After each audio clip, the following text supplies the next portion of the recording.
بسم الله الرحمن الرحيم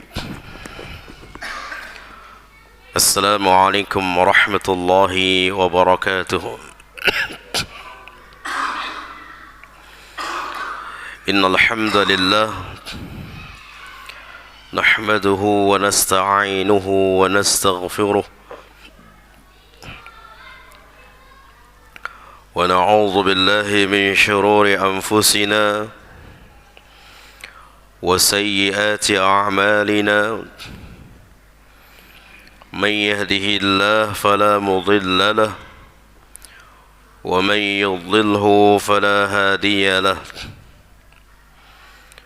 أشهد أن لا إله إلا الله وحده لا شريك له وأشهد أن محمدا عبده ورسوله وحبيبه وخليله ولا نبي ولا رسول بعده يا أيها الذين آمنوا اتقوا الله حق تقاته ولا تموتن إلا وأنتم مسلمون أما بعد فإن أصدق الحديث كتاب الله وخير الهدي هدي محمد صلى الله عليه وسلم وشر الأمور محدثاتها وكل محدثة بدعة وكل بدعة ضلالة وكل ضلالة في النار.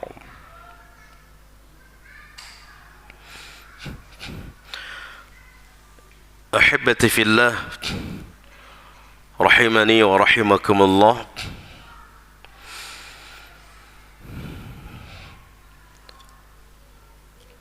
Kita melanjutkan pembahasan kita khususnya di Masjid Al-Muhajirin. Kita berbicara tentang fikih. Walaupun memang asalnya jadwal kita di Masjid Al-Ikhlas, kan tetapi ada sesuatu hal yang merupakan qadarullah, kita bergeser di Masjid Al-Muhajirin. Kalau di Masjid Al-Ikhlas kita membahas tafsir ayat-ayat berbicara tentang puasa. Tadi baru dapat informasi pas lagi di jalan ke sini, rupanya kajian di Masjid Al-Muhajirin. Maka sebagaimana kita kesepakati bahwa di Masjid Muhajirin kita membahas tentang fikih berkaitan tentang fikihnya puasa, fikih puasa. Pada pertemuan yang lalu kita sudah menjelaskan bahwa puasa itu secara bahasa menahan. Secara bahasa al-imsak, menahan. Makanya bisa saja bukan hanya menahan dari lapar dan haus, menahan dari tidak berbicara, itu juga puasa yang Allah sendiri mengatakan sauma. Sebagaimana Allah kisahnya Maryam. Inni nazartu lirrahmani sauma. Ketika Maryam mengatakan sesungguhnya aku bernazar kepada Allah, yaitu puasa. Kalau dilihat dalam sejarah, apa bentuk puasanya Maryam? Bentuk puasanya Maryam adalah tidak berbicara dengan orang lain. Namun yang dimaksud dengan menahan di dalam puasa adalah menahan dari makan, minum, Al-imsaku 'anil muftirat, menahan dari segala yang membatalkan puasa. Namun kalau hanya sebatas menahan dari membatalkan puasa, ini puasanya orang-orang yang biasa. Kita ingin berpuasanya orang-orang khusus. Yang puasanya orang-orang khusus itu bukan hanya menahan dari perkara yang membatalkan puasa saja, tapi menahan dari hal-hal yang membatalkan pahala puasa dan memaksimalkan waktu mereka mengisi dengan ibadah. Ini puasa khusus, orang-orang yang khusus. Ada orang menahan diri dari hal-hal yang membatalkan puasa dan menahan diri dari hal-hal yang membatalkan pahala puasa, namun masih tidak memaksimalkan waktu di dalam puasa, tidak menggunakan waktu di dalam ibadah, memperbanyak ibadah. Maka kalau kita upayakan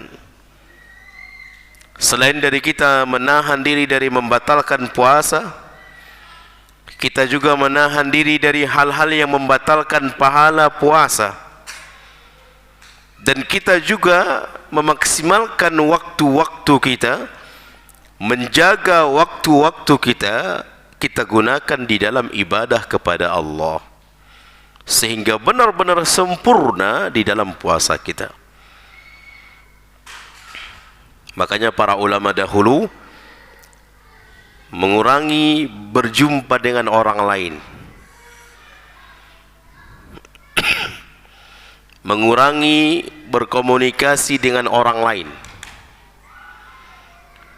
mengurangi berinteraksi dari orang lain dengan orang lain. Itu para ulama dahulu, untuk menjaga waktu-waktu mereka dan untuk menjaga dari pembatal-pembatal pahala puasa mereka.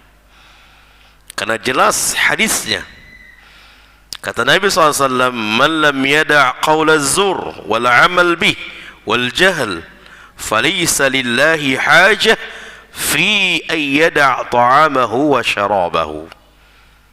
Jelas Rasul mengatakan, orang-orang yang tidak meninggalkan perkara-perkara yang haram, dusta dan sebagainya, melakukan hal-hal yang haram, maka Rasul mengatakan, maka Allah tidak membutuhkan dia menahan lapar dan haus. Allah enggak butuh dia. Ini menunjukkan bahwasanya Allah tidak memberikan apa-apa pun kepadanya. Bahkan dijelaskan oleh Rasul di dalam riwayat lain, berapa banyak orang yang berpuasa dia hanya mendapatkan dahaga saja, lapar dan haus saja. Berapa banyak orang yang berpuasa, menunjukkan orang tersebut tidak menahan diri dari hal-hal yang membatalkan pahala puasa. Ya, maka kalau kita upayakan di samping dari kita menjaga diri dari membatalkan pahala puasa, membatalkan puasa, menjaga diri dari membatalkan pahala puasa, dan menggunakan waktu-waktu kita dalam ibadah kepadanya, maka ini adalah puasanya sempurna. Puasanya sempurna. Kalaulah kita berinteraksi dengan orang lain bisa dapat terjadi sesuatu ghibah dan sebagainya, itu sehingga bisa membatalkan pahala puasa, maka kita putuskan interaksi, kita putuskan komunikasi di dalam selama bulan Ramadan untuk lebih mendapatkan maksimal waktu-waktu kita. Taib. Jadi puasa itu adalah menahan dari segala yang membatalkan puasa.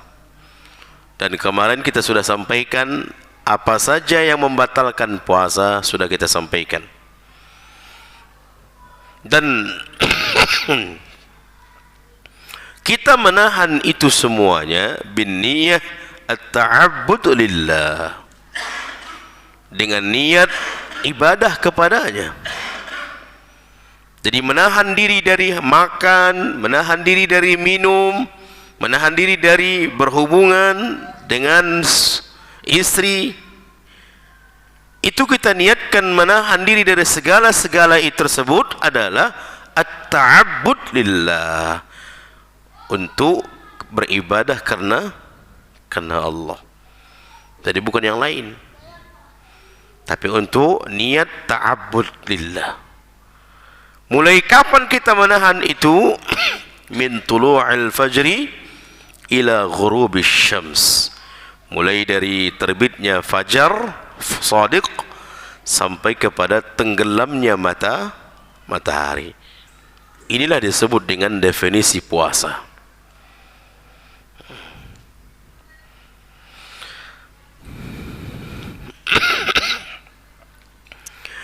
Kemarin kita sudah juga sampaikan kepada siapa yang wajib berpuasa. Hukumnya sudah kita sampaikan. Apa hukum puasa? Wajib. Yakin, seyakin-yakinnya hukum puasa itu wajib. Siapa yang mewajibkan kepada kita? Allah yang memiliki syariat. Apa dalil wajibnya puasa? Pertama, surah Al-Baqarah. Ya ayyuhallazina amanu kutiba alaikumus siyam. Kemudian ayat selanjutnya, yang kedua, ayat selanjutnya, faman syahida minkumus syahra falyasumhu. Siapa yang diantara kalian melihat bulan, maka wajib dia puasa. Ini juga ayat wajibnya puasa. Yang kedua, yang ketiga, hadis Nabi SAW, buniyal islamu ala khamsin. Dibina, dibangun Islam seseorang pada dirinya dengan 5 perkara. Itulah disebut dengan rukun Islam. Di antara rukun Islam ini yang terbangun, syarat terbangunnya agamanya pada dirinya, berarti kalau seandainya dia tidak membangun dengan 5 perkara ini agama pada dirinya, berarti runtuh atau mereng atau rusak. Di antaranya adalah saum, puasa. Dan bahkan ijma', sepakat para umat bahwa kewajibnya puasa. Jadi kalau ada orang mengatakan puasa itu tidak wajib, maka yakinlah kita bahwa dia adalah ajaran yang menyimpang. Dan orang yang mengatakan puasa itu tidak wajib, maka kufur dia. Sekalipun dia puasa, namun dia meyakini puasa itu bukan kewajiban dalam syariat, kufur dia. Makanya Rasulullah mengatakan, man shama ramadhana imanan wahtisaban. Imanan, di antara para ulama menjelaskan imanan dengan keimanan adalah dia menjalankan puasa itu dia berkeyakinan hukum puasa itu wajib. Jadi yakinkan kita adalah hukum puasa itu wajib. Namun wajib bagi siapa? Yang pertama Islam, yang kedua baligh, yang ketiga berakal, yang keempat al-qadar, ya, dia sanggup, mampu. Kalau dia tidak sanggup, tidak wajib bagi dia puasa. Kalau dia tidak sanggup, maka gugur kewajiban puasa kepada dia, namun wajib bagi dia fidyah. Kemudian tidak musafir. Tidak musafir. Kalau dia tidak musafir, artinya muqim. Bagaimana dengan orang musafir? Kalau orang musafir tidak wajib hari itu dia berpuasa. Berapa lama dia musafir, maka Allah memberikan rukhsah. Allah memberikan keringanan kepada mereka yang musafir, karena Rasul mengatakan safar itu adalah bagian dari azab. Bagian dari azab, terkadang ada di sana al-masyaqqah, kesulitan-kesulitan. Maka Rasul Allah memberikan rukhsah kepada mereka untuk tidak berpuasa. Boleh bagi mereka tidak berpuasa, namun wajib mengqadha, wajib mengqadhanya. Kemudian kepada siapa lagi yang mereka yang wajib tadi mampu. Berarti kalau tidak mampu, misalnya kan orang tua renta, maka tidak wajib bagi dia. Wajib bagi dia fidyah. Yang kedua, di antara maksud dari tidak mampu ini adalah mungkin dia sakit. Mungkin dia sakit. Maka dilihat dari sakitnya. Kalau sakitnya besar kemungkinan bisa sembuh, sakitnya besar kemungkinan bisa sembuh, maka wajib dia mengqadha. Wajib dia mengqadha. Tapi kalau sakitnya kecil kemungkinan sembuh, kecil, sangat kecil sekali kemungkinan sembuh, maka wajib bagi dia fidyah. Wajib bagi dia fidyah. Jelas ini? Jadi begini orang yang wajib. Dia yang pertama Islam, dia baligh, dia berakal, dia mampu, dia bukan orang tua dia, bukan sakit dia. Kemudian yang kelima, dia bukan musafir, dia muqim, bukan musafir. Maka ini wajib bagi dia puasa. Makanya Pak, kalau ada orang di siang bolong, kita lihat ada orang makan, coba lihat 5 perkara ini. Islam, apa itu Islam kok? Baligh, udah bapak-bapak kok. Berakal, kayak ini masuk dia ini. Tak berakal berarti dia ini. Kemudian apa? Mampu kerjanya dia. Kemudian muqim, dia bukan musafir, ini kampungnya ini. Jadi 5 perkara ini kemana dia masuk? Oh, kayak yang tak berakal dia ini. Kan banyak itu kan orang-orang yang di siang hari, pagi-pagi, kadang siang hari makan. Ada juga rasa malu mereka, ditutuplah wajah-wajah mereka. Rumah makan tuh pandai juga itu. Dia tutup pakai selendang, pakai apa namanya, tirai. Tinggal nampak kakinya saja. Oh, ini kaki, ini slop.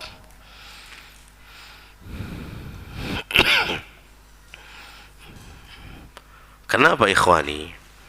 Ana akan bacakan sebuah hadis ancaman orang yang meninggalkan puasa.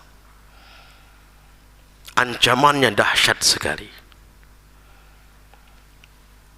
Yang 5 perkara ini ada sama dia, menunjukkan dia sudah wajib bagi dia puasa, kecuali ada hal-hal yang seperti sakit tadi, atau musafir dia, atau sudah tua dia nggak sanggup berpuasa. Namun dari segala yang 5 perkara ini sudah ada sama dia, namun tetap tidak puasa, ini berlaku bagi dia ancaman.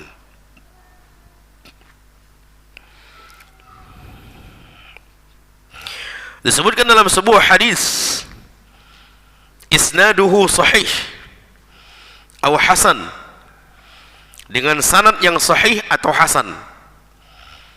Akhrajahu an-Nasa'i fi Sunani al-Kubra. Hadis ini diriwayatkan oleh Imam An-Nasa'i di dalam sunannya, wa Ibnu Hibban, dan juga hadis ini diriwayatkan oleh Imam Ibnu Hibban dari jalur sahabat Abu Umamah Al-Bahili. Abu Umamah kata Rasulullah SAW, baina ana naim atani rajulan.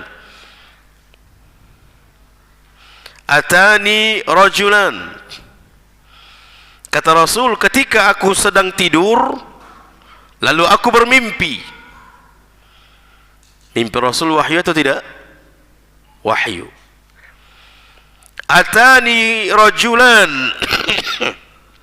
Ada dua orang yang mendatangiku, dua malaikat. Ada dua malaikat yang mendatangi Nabi SAW. Fa akhadha bi dhab'ayya. Lalu dia memegang dhab'a. Ini. Jadi malaikat itu memeluk Rasul. Dia pegang bagian sini Rasul. Fa'ataya bi jabalan wi'ra. Kemudian begitu diangkat, malaikat ini mengangkat Rasul dan sampai kepada sebuah gunung yang tinggi. Ini dalam mimpi ya. Dan kita yakin mimpi Rasul wahyu, hukum, menunjukkan hukum.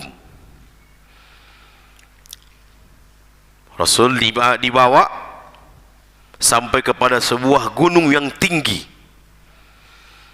Kemudian faqala, kemudian dua malaikat itu mengatakan, is'ad,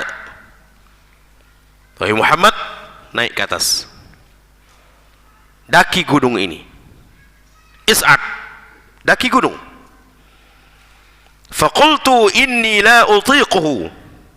Maka kemudian Nabi mengatakan kepada dua malaikat itu, la utiquhu, aku tidak mampu, aku tidak sanggup, aku tidak mampu.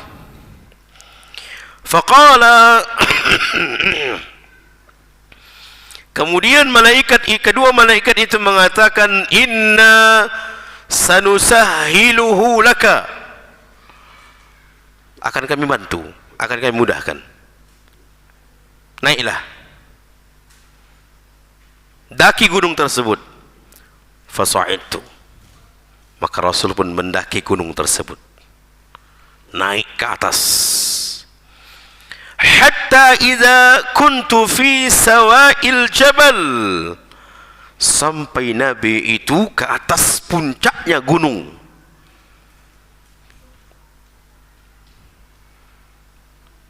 Idzan bi aswatin syadidah.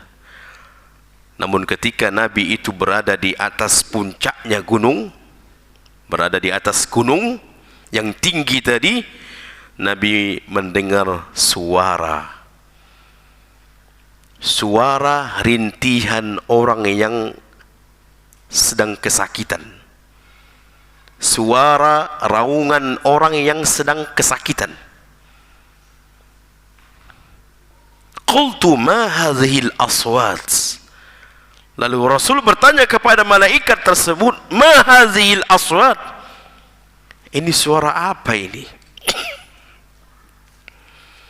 Qalu, para malaikat itu menjawab, hadza uwa'u ahlin nar. Ini rintihan yang engkau mendengar ini wahai Rasul, wahai Muhammad, rintihan orang yang kesakitan, raungan orang yang sangat kesakitan, penuh dengan tangisan. Ini adalah penduduk neraka. Summan taliq bi. Lalu malaikat itu membawakan kepada orang yang kesakitan tadi, memperlihatkan langsung, dilihat oleh Nabi kepada dari mana sumber suara yang raungan kesakitan ini. Dibawakan oleh malaikat itu kepada di hadapan Nabi. فإذا أنا بقوم معلقين بعراقهم. Ya Allah. فإذا أنا بقوم معلقين بعراقبهم.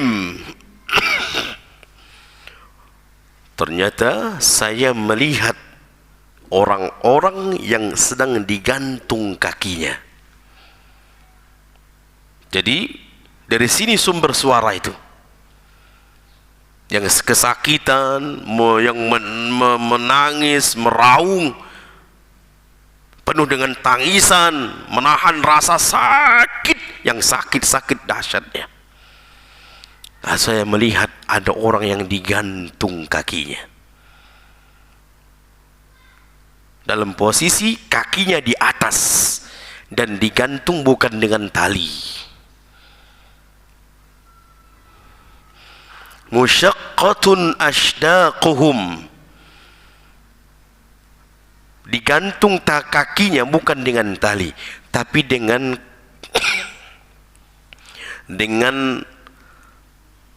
pengail dari besi. Tahu Pak, yang untuk sawit itu Pak? Gancu yang tajam, dan lebih besar lagi ya, kalau di neraka lebih besar lagi itu, lebih tajam lagi itu.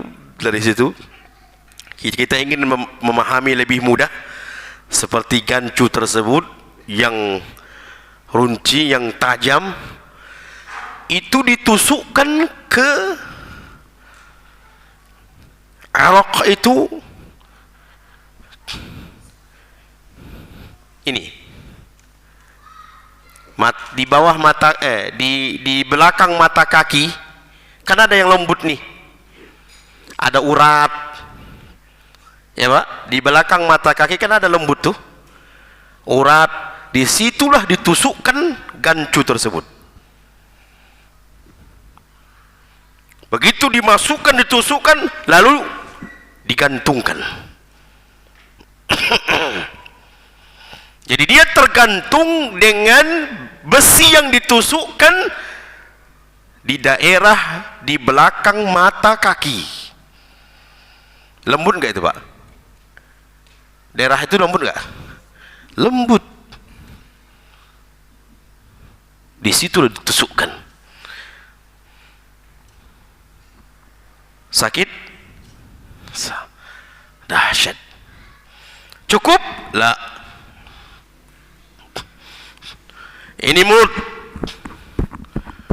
Di kiri kanannya ada juga pengail. Ditaruh pengail. Kemudian dinaikkan ke atas untuk kembali menyamakan antara kaki dengan kepala tadi. Dalam kondisi tergantung. Dalam kondisi tergantung. Kakinya sudah naik tadi, digantung dengan besi tadi, pengail tadi. Kita contohkan dengan gancu tadi. Berarti dia tergantung. Posisi kepalanya di bawah kan? Posisi kepalanya di bawah. Kemudian datang lagi pengail mengambil di kiri kanan mulutnya. Di daerah mulutnya di kiri kanan, dua pengail. Begitu dikail, ditancapkan, kemudian diangkat kepalanya, ditarik kepalanya. Ditarik kepalanya hampir seimbang dengan kakinya. Faham? Hampir seimbang dengan kakinya. Makin sakit. Tasilu ashdaquhum daman, sehingga mengalirlah darah-darah dari mulutnya.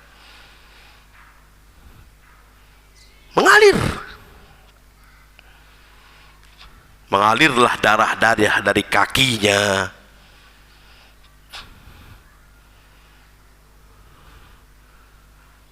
Subhanallah. Kemudian Nabi bertanya, man haula? Wahai malaikat, itu siapa mereka yang digantung itu? Digantung kakinya, kemudian digantung juga dengan mulutnya.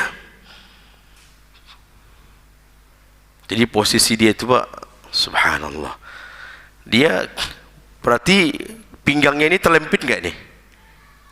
Terlempit pinggangnya.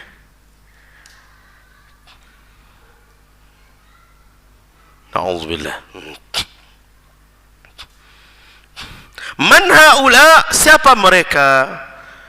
Qala, kemudian para malaikat mengatakan, allazina yuftiruna qabla tahillati sawmihim, mereka orang yang berpuasa tapi berbuka di saat belum waktunya berbuka. Jadi mereka sempat puasa Pak, pagi hari mereka puasa, di siang hari mereka sengaja membatalkan puasa. Ini kan balasan bagi mereka. Syekh Albani mengatakan, ini ancaman orang yang berpuasa dan berbuka. Bagaimana dengan ancaman orang yang sama sekali dari awal sudah nggak puasa? Dari awal dia sudah nggak puasa. Ini orang-orang yang seperti ini dapat ancaman seperti ini, digantung dengan kakinya dengan besi, lalu digantung lagi dengan mulut.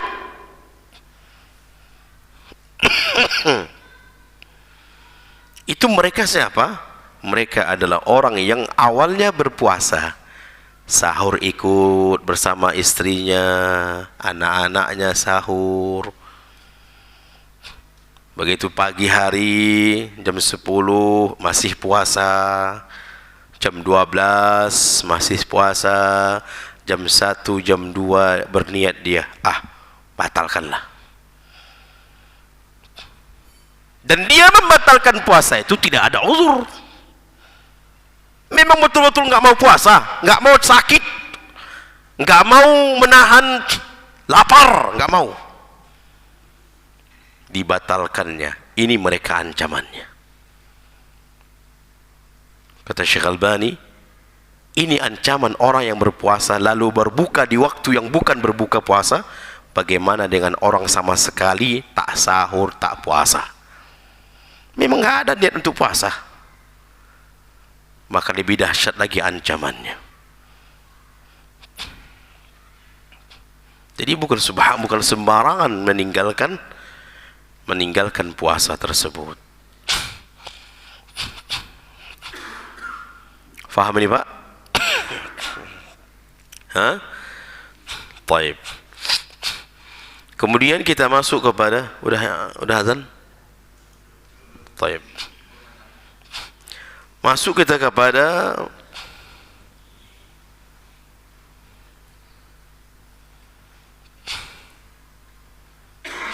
pembahasan rukun puasa. Jadi rukun ini Pak harus diperhatikan. Rukun ini harus diperhatikan. Yang pertama, rukun di dalam puasa itu adalah an-niyat. Pertama nih, niat.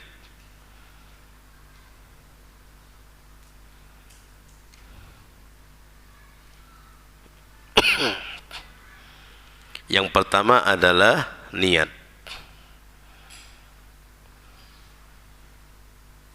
Kapan waktu niat? Waktu dia berniat dari maghrib sampai sebelum fajar, sebelum subuh. Itu waktu dia memasang niat.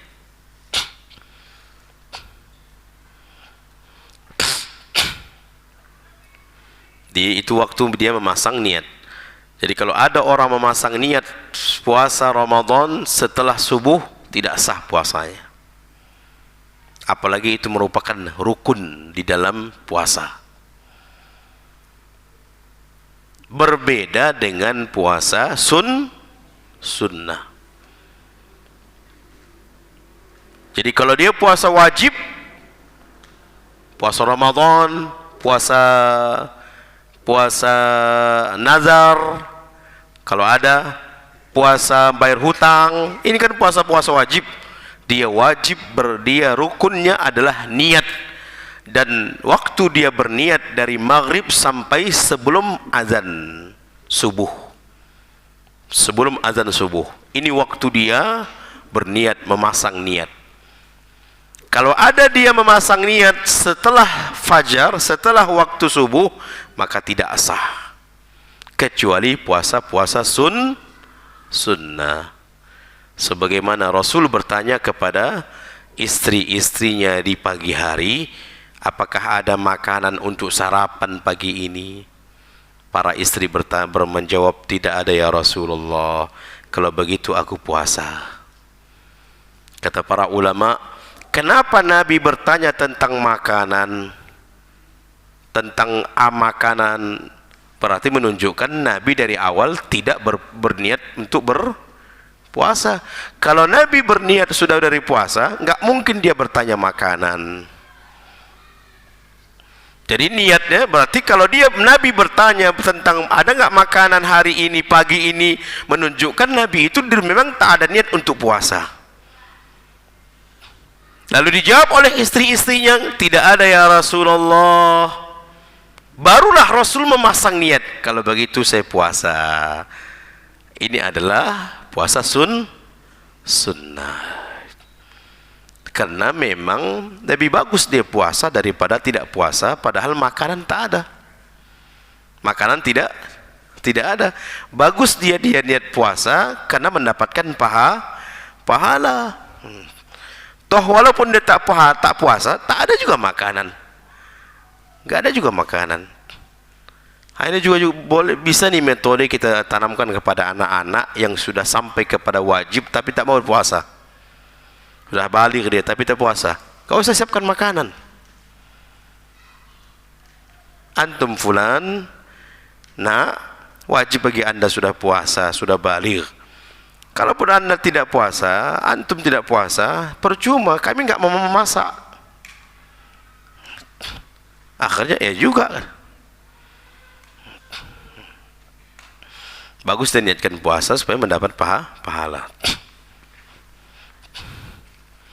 Jadi waktu niat itu sebagaimana disebutkan dalam hadis At-Tirmidzi dan hadis An-Nasa'i dan Abu Dawud, dia mulai dari maghrib sampai sebelum subuh. Itu waktu dia memasang niat. Kalau ada dia masang niat setelah subuh, maka tidak sah puasanya. Kemudian dari termasuk juga rukun di dalam puasa adalah ya menahan tadi, menahan dari segala-segala yang membatalkan puasa. Baik.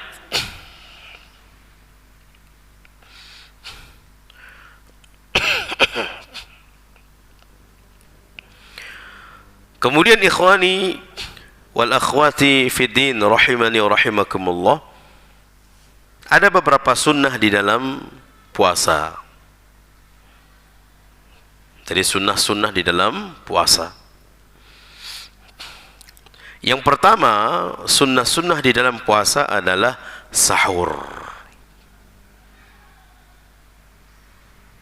Sahur disebutkan dalam hadis Bukhari, tasahharu fa inna fis sahuri barakah. Kata Rasulullah SAW, sahurlah kalian karena di dalam sahur itu ada keberkahan. Jadi yang pertama, ketika kita sahur, niatkan untuk mengamalkan sunnah Nabi. Yang kedua, untuk mengambil berkahnya sunnah, mengambil berkahnya sahur. Karena Nabi sendiri mengatakan sahur itu ada berkahnya. Jadi kalau ingin melalap berkah, ambillah berkah itu dari sahur, bukan melalap berkah dari ustadz. Kalau ingin kita berkah, silakan ambil.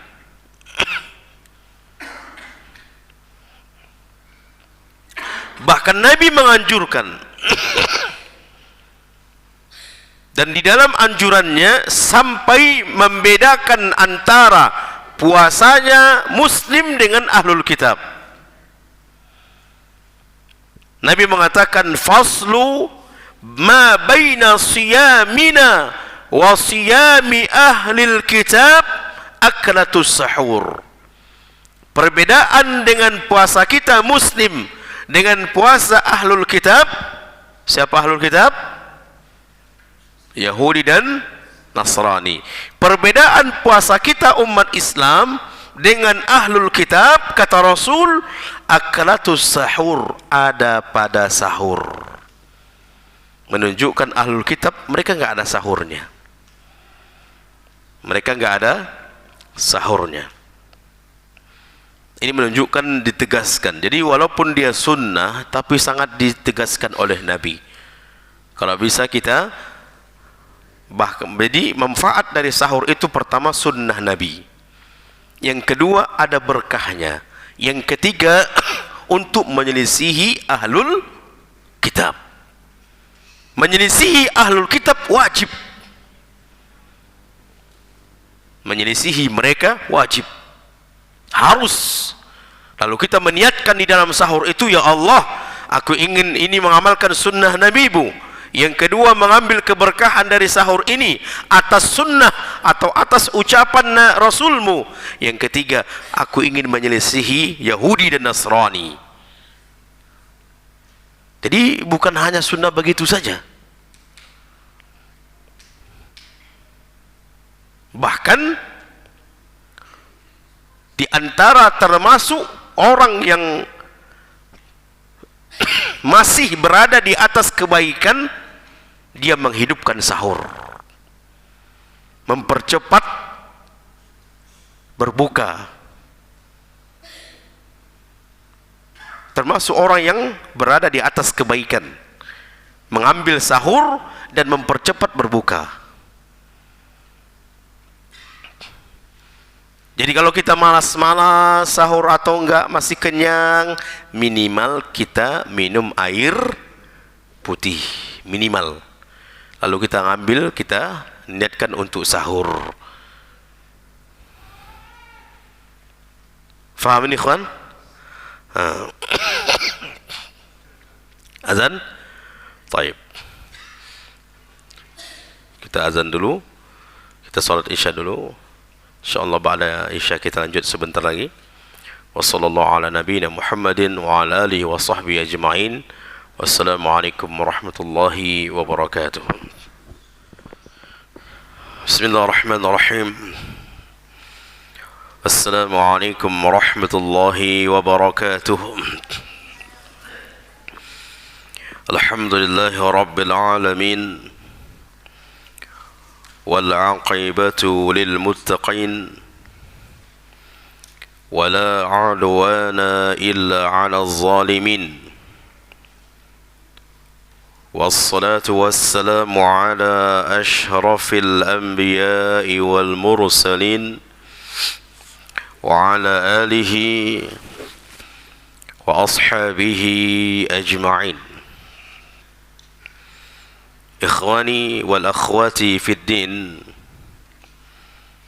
rahimani wa rahimakumullah. Semoga Allah Subhanahu wa taala senantiasa mencurahkan rahmatnya kepada kita. Tadi sudah kita sampaikan sunnah-sunnah di dalam puasa Ramadan atau puasa-puasa lainnya.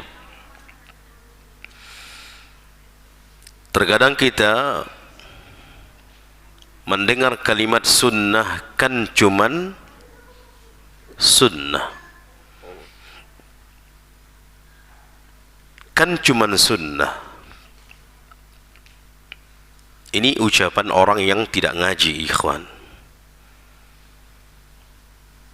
Tapi orang yang sudah mengaji, kalimat sunnah itu adalah sebuah kalimat yang besar. Pasti di dalamnya penuh dengan kebaikan. Maka mereka akan semangat mengejar walaupun dia dikatakan sunnah.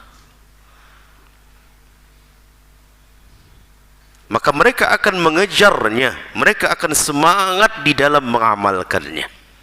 Naam, seperti misalnya makan sahur, merupakan bukan wajib. Orang yang tidak makan sahur tidak sah puasanya, tidak. Sunnah. Namun kalau kita melihat dari hadis-hadis ini, sunnah yang luar biasa. Sampai Nabi SAW mengatakan, tasahharu, sahurlah kalian, fa inna fi sahuri barakah, karena di dalam sahurnya itu ada keberkahan. Jelas Nabi mengatakan sunnah sahur itu adalah ada berkah. Secara asal sunnah itu sendiri berkah. Walaupun Nabi tidak menjelaskan ada keberkahan di dalamnya, pasti setiap sunnah pasti ada berkah. Setiap sunnah itu pasti ada berkah. Ditambah lagi Nabi menjelaskannya dengan kalimat, sesungguhnya di dalam sahur itu ada keberkahan. Jadi kalau kita benar-benar ingin menginginkan ada penuh hidup kita ini penuh keberkahan, maka kita menunaikan sahur. Faham ikhwan? Jadi jangan lagi kita yang sudah ngaji nggak sahur, kecuali memang betul-betul tak bangun. Begitu dia bangun, tiba-tiba sudah masuk subuh. Itu pun kalau orang yang subhanallah, begitu dia bangun tiba-tiba azan subuh, dia akan menyesal karena meninggalkan sunnah.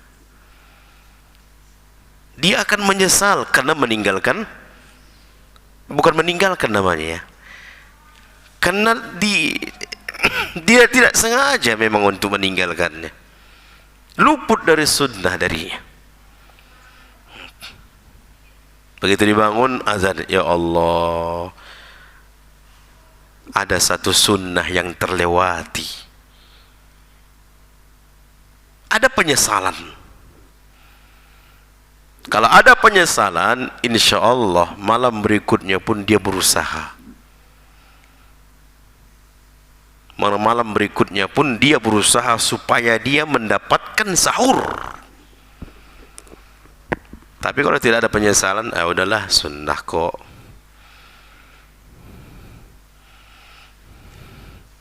Apalagi wallahi jemaah, banyak kita dapatkan, banyak orang yang tidak sahur. Apalagi di momen-momen waktu di akhir-akhir Ramadan, banyak orang tidak sahur.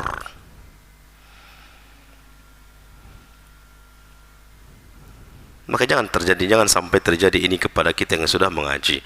Yang kedua, sahur itu juga sunnah, namun mengakhirkan sahur juga sunnah.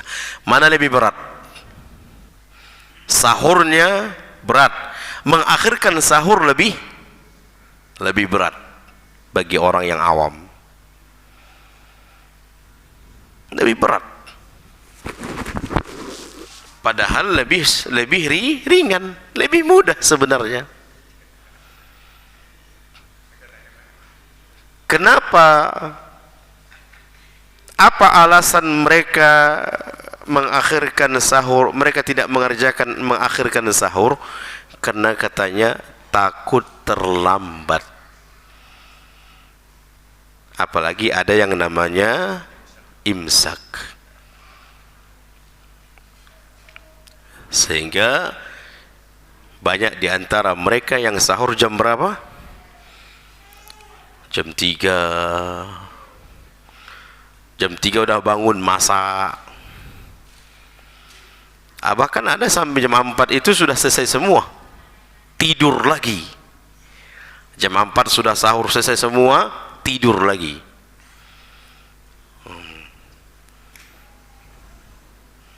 Maka jangan sampai seperti ini, ikhwan. Bahkan sunnahnya, kalau sudah misalnya ya kita habiskan dulu waktu untuk ibadah, entah baca Quran, entah sholat.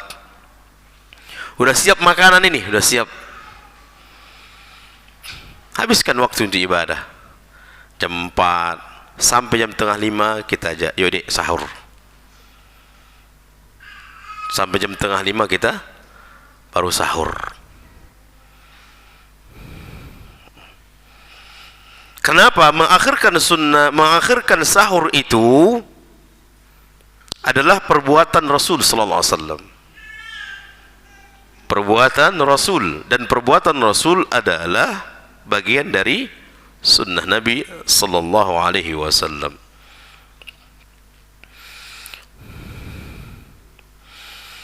Diriwayatkan dari Anas bin Malik bahwa Zaid bin Sabit berkata,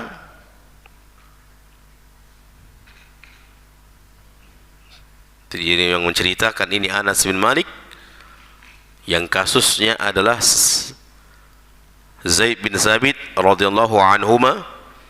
Pernah Zaid bin Sabit ini pernah sahur bersama Rasul.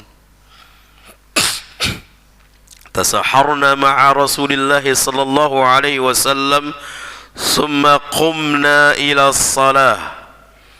Kami pernah bersahur bersama Nabi, kata Zaid bin Sabit. Kemudian lalu kami berdiri untuk menunaikan salat. Setelah dari sahur, lalu mereka berdiri untuk mengerjakan salat. Qultu kam bainahuma, berapa cara antara sahur itu selesai dengan salat? Qala qadru qiraati 50 ayah. Berapa kadarnya? 50, membaca ayat 50 ayat Al-Quran. Jadi jam-jam tengah 5 dah bisa itu.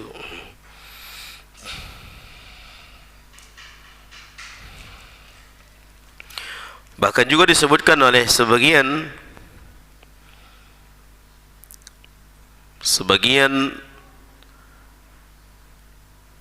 para ulama seperti Al-Imam Ibnu Daqiq mengatakan, termasuk juga mengakhirkan sahur itu adalah menyelisihi orang-orang Yahudi dan Nasrani.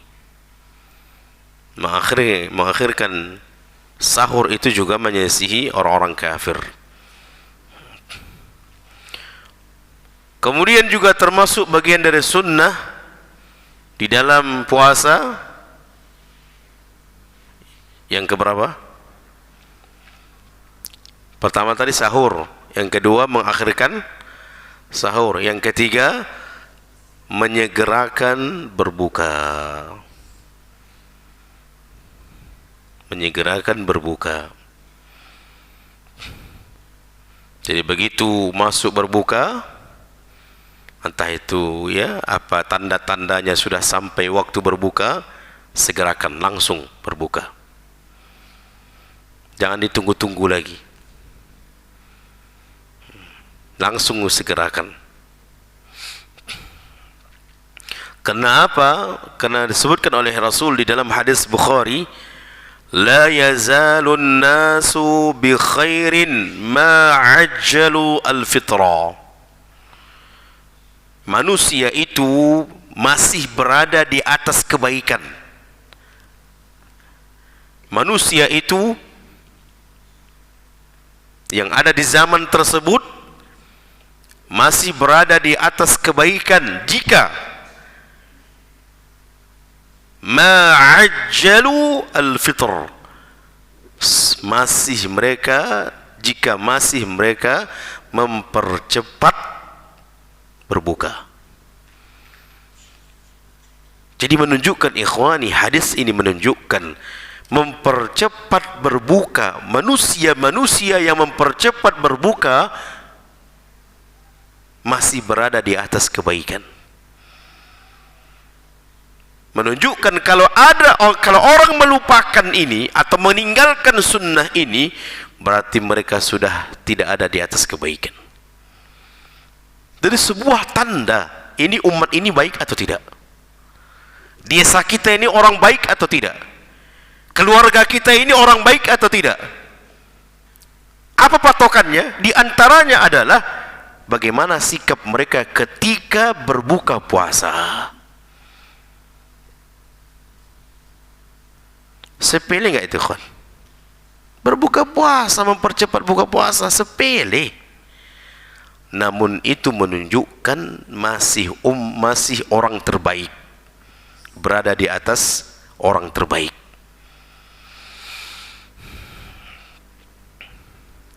Makanya kata Nabi SAW, manusia tersebut tetap masih berada di atas kebaikan jika manusia tersebut mempercepat berbuka. Kayaknya sesuai dengan fitrah kita kan, Pak? Tadi memperlambat sahur, ketika berbuka mempercepat berbuka. Sesuai dengan keinginan kita kan, Pak? Iya, sesuai dengan keinginan kita, sesuai dengan fitrah kita, dan itu sejalan dengan syariat,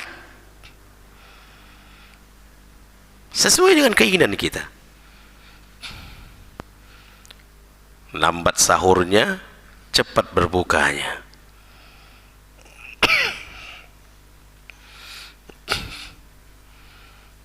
Rupanya disetujui oleh syariat.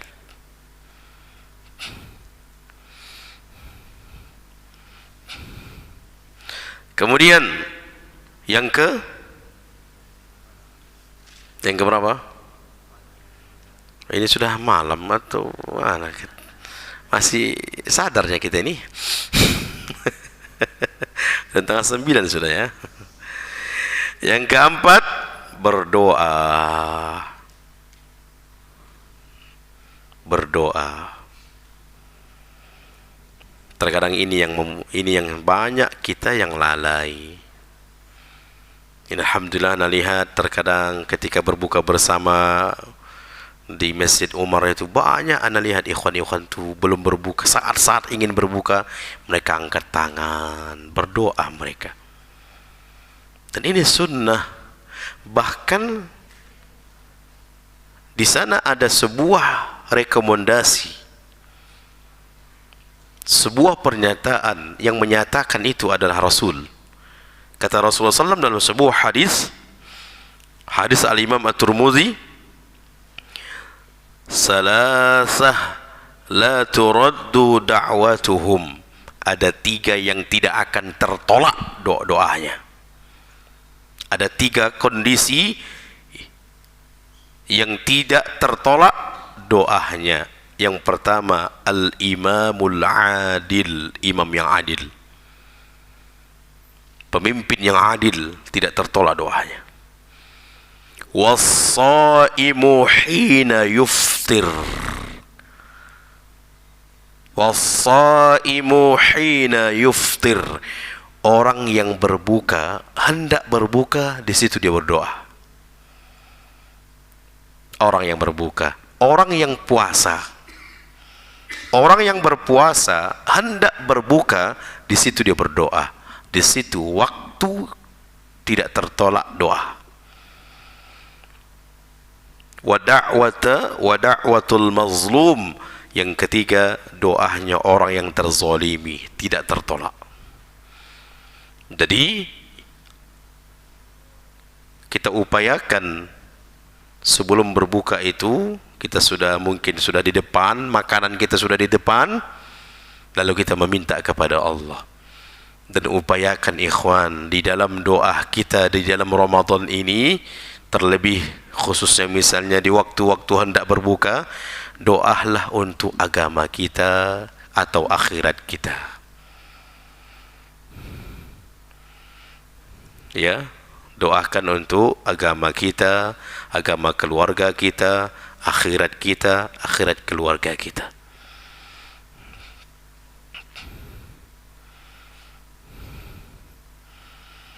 Ini kata hadis Nabi, tidak tertolak doanya. Kayaknya kesempatan nih. Ya Allah, kasih hamba Pajero ya Allah.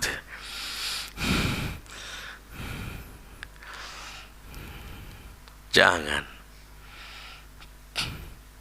Bahkan kita minta kepada Allah lebih mahal dari itu. Lebih mahal.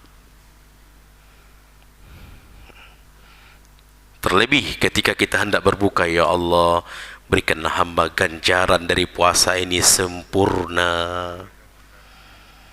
Minta pahala di situ. Taib. Kemudian yang kelima, memberikan orang yang berbuka puasa. Memberikan makanan kepada orang yang puasa untuk berbuka puasa. Bagi kita yang memiliki kemampuan, jangan kita lewatkan ini. Jangan kita lewatkan untuk memberikan perbukaan. Disebutkan di dalam sebuah hadis At-Tirmidzi, kata Nabi SAW, man fattara sa'iman kana lahu mislu ajrih ghairu annahu la yanqusu min ajri sa'im syai'a. Kata Nabi SAW, siapa orang yang memberikan bukaan kepada orang yang berpuasa, kana lahu mislu ajrih, maka dia mendapatkan balasan pahala seperti yang berpuasa tadi. Jadi pahalanya seperti orang yang berpuasa tadi. Selain dari diri yang puasa, dia juga memberikan pembukaan kepada orang yang berpuasa. Pahala orang yang berpuasa yang kita berikan pembukaan tadi, kita dapatkan pahalanya. Jadi dia plus dia. Ghaira annahu la yanqusu min ajri shaimi syai'a, dan tidak tanpa dikurangi pahala orang yang berpuasa tadi, tidak dikurangi pahalanya. Makanya mendengar hal ini para sahabat, ya Rasulullah, kayaknya bagaimana dengan kami ini yang berat rasanya untuk memberikan perbukaan kepada mereka. Maka Rasulullah menjelaskan, tidak berat. Maka Rasulullah mengatakan, yu'tillahu ta'ala hadha sawab, Allah memberikan pahala seperti yang dijanjikan yang tadi, yaitu orang memberikan pembukaan kepada orang berpuasa, maka pahala orang yang puasa itu kita dapatkan. Yang capek siapa? Kita atau yang berpuasa? Yang berpuasa yang capek, yang lelah, dan terkadang lebih sempurna pahala dia daripada kita, karena dia lebih menjaga daripada kita. Misalnya, lalu kita berikan dia berbukaan, kita dapat pahala dia tanpa mengurangi pahala dia. Dipikir para sahabat memberikan bukaan puasa ini kepada yang berpuasa, bukaannya mewah-mewah. Kata Nabi SAW, tidak. Siapapun yang memberikan kepada mereka akan dapat pahala, sekalipun man fattara sha'iman ala tamrah, sekalipun satu butir kurma. Satu butir kurma. Au syaribah, atau seteguk air. Au mazqata laban, atau seteguk susu. Sebutir kurma, seteguk air. Berat enggak itu jemaah? Hah? Berat enggak? Tidak.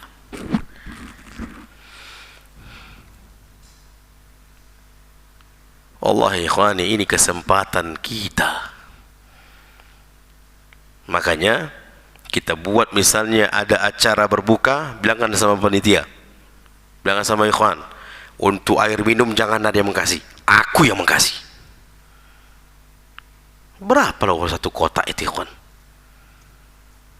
Satu kotak berapa minuman? Hah? taruh 20.000, berapa isinya? 40. Untuk ini 1 bulan, atau dia ingin ngambil 10 akhir, jangan ada yang mau saya untuk minum saya. Dia booking dari minum. Bayangkan berapa orang yang berbuka setiap hari, berapa panen pahala dia. Datang lagi untuk makanan, minum bagaimana? Afan pak, minuman sudah ada. Kalau saya kue, jangan ada terima kue yang lain, harus dari saya. Dicatat. Datang lagi, bagaimana minuman? Afan pak, udah ada booking minuman. Makanan, kue, udah ada booking. Saya nasi, saya makan. Jangan ada terima lain, dari saya saja. Wallahi wa jamaah, ini kesempatan dan harus fastabiqul khairat, berlomba-lomba siapa yang dulu dapatan.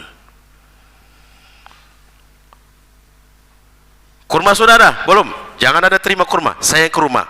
1 kotak saja jemaah, 3 kilo. 1 kotak 3 kilo. Habis gak 10 hari itu? Belum tentu.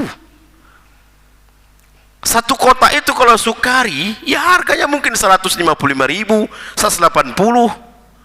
Ustaz kok tahu? Ya jualan kita. 155, 180. Itu 10 hari. Wallahi berapa orang yang memakan itu? 3 kilo. Bisa saja seminggu baru habis. Kurma dari saya. Jadi di waktu berbuka itu dihidangkan kuehnya, makanannya, kurmanya. Hari ini ada nggak apa? Buah-buahan? Nggak ada. Dari saya hari ini buah-buahan. Wallahi memang harus berlomba. Harus berlomba. Makanya orang-orang Arab Saudi itu gimana? Orang-orang Makkah Madinah itu. Begitu mereka taruh perbukaan, ini tempat ini jangan ada mengisi. Di sini, dalam lorong ini jangan ada mengisi. Saya. Kalau ada orang lain masuk, tak boleh. Cari tempat lain. Jadi sepandang lorong ini dia yang punya. Disuruhnya anak-anaknya yang menjaga makanan, dia mencari korban. Bapak buat saya, diseret kita. Saya berebut. Ya Allah. Kenapa ikhwani? Besar pahalanya. Bayangkan, jelas kata Nabi SAW, orang yang memberikan pembukaan kepada berpuasa, pahala puasa dia sama kita. Tanpa dikurangi pahala puasa dia. Sama kita. Jadi kalau seandainya kita hari ini memberikan pembukaan 50 orang, berarti berapa pahala puasa kita? Kalau dihitungkan. Berapa? 51 sama kita. Kalikan itu kalau dalam 10 hari, kalikan itu 20 hari, kalikan itu sebulan.